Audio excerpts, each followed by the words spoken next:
श्री स्वामी समर्थ. आज 1 मे वैशाख पौर्णिमा. हा दिवस खूप पवित्र आणि फलदायी मानला जातो. या दिवशी केलेली पूजा आणि छोटे छोटे उपाय देखील खूप लवकर फळ देतात.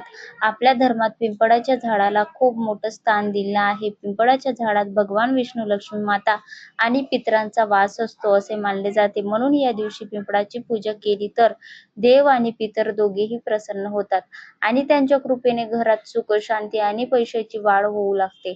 अनेकांच्या जीवनात पैशाची अडचण असते. पैसा येतो पण टिकत नाही. कर्ज वाढत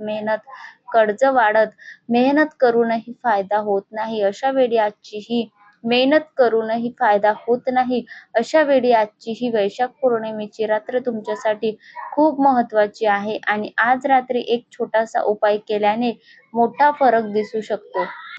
आज रात्री सूर्यास्तानंतर किंवा रात्री दिवाबत्तीच्या टाइमला या वेळेमध्ये पिंपळाच्या झाडाजवळ जा. सर्वप्रथम मन आपलं शांत ठेवा आणि देवाचं नाव घ्या. त्यानंतर पिंपळाच्या झाडाला थोडंसं पाणी अर्पण करा. शक्य असेल तर त्या पाण्यात थोडंसं दूध मिसळा.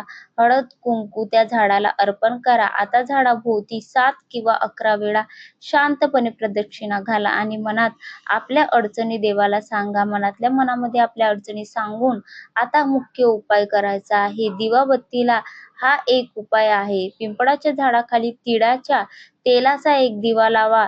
त्या दिव्यात 2 कापसाच्या वात ठेवा आणि त्या वातांना थोडंसं काळं तीळ लावून त्याला दिवा पेटवा.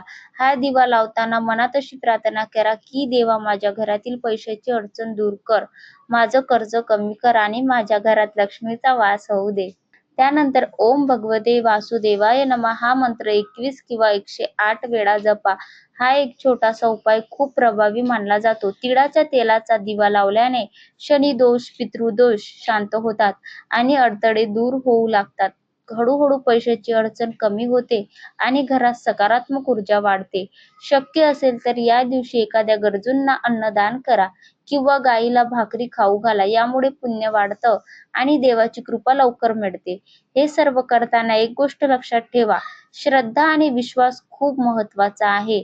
फक्त औपचारिकतेसाठी किंवा कोणाला दाखवण्यासाठी करू नका.